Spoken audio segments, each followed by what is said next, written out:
Sinusulat ni Pablo sa mga taga-Korinto.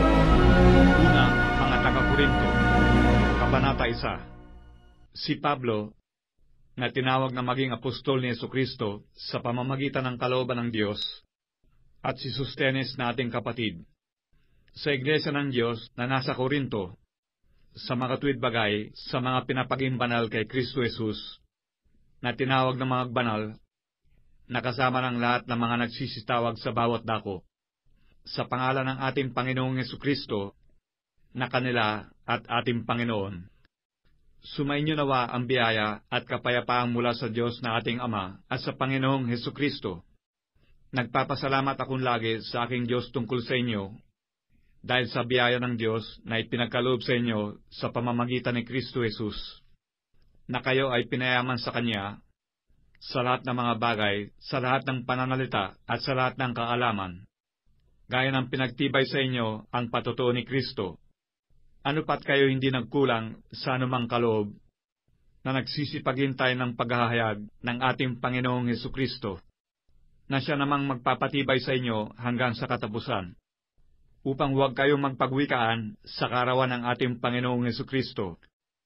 Ang Diyos ay tapat, na sa pamamagitan niya ay tinawag kayo sa pakikisama ng Kanyang anak na si Jesucristo na Panginoon natin.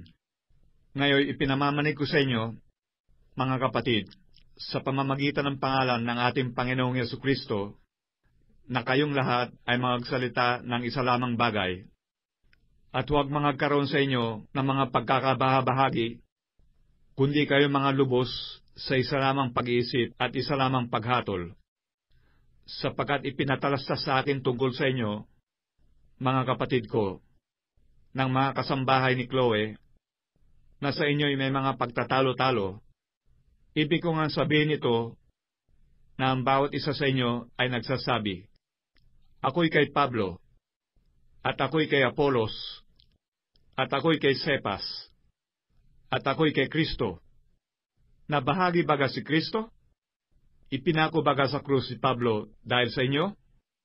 O binautismo ang baga kayo sa pangalan ni Pablo?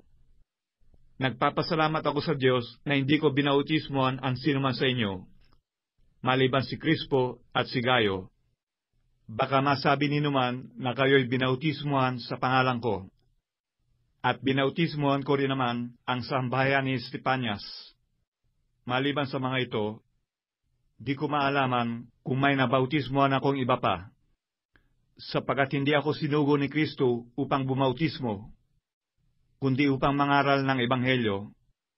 Hindi sa karunungan ng mga salita, baka mawalan ng kabuluhan ang krus ni Kristo, sapagkat ang salita ng krus ay kamangmangan sa kanila na nangapapahamak. Ngunit ito'y kapangyarihan ng Diyos sa ating nangaliligtas, sapagkat nasusulat, iwawalat ko ang karunungan ng marurunong, at isasawala ko ang kabaitan ng mababait. Sana roon ang marunong? Sana roon ang iskriba? Sana roon ang mapagmatuwid sa sanglibutan ito? Hindi ba ginawa ng Diyos na kamangmangan ang karunungan ng sanglibutan?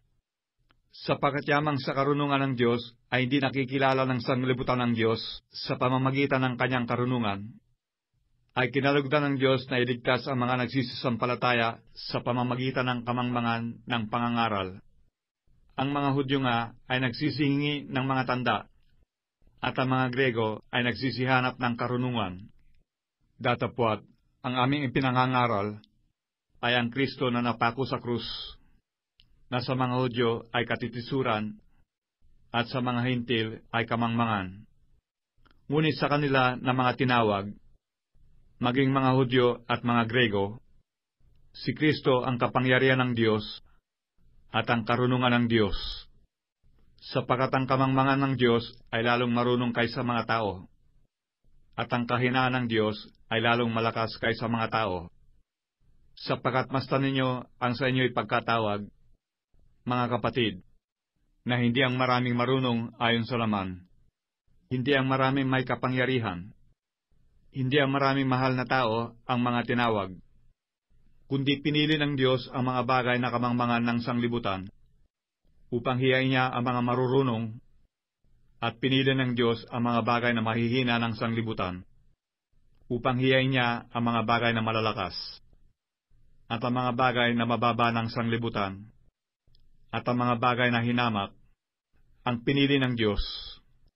Oo, at ang mga bagay na walang halaga, upang mawalang halaga ang mga bagay na mahahalaga, upang walang laman na magmapuri sa harapan ng Diyos. Datapwat sa Kanya ay kayo na nga sa kay Kristo Jesus, na sa atin ay ginawang karunungan mula sa Diyos, at katuwiran, at kabanalan, at katubusan, na, ayon sa nasusulat, ang nagmamapuri ay magmapuri sa Panginoon.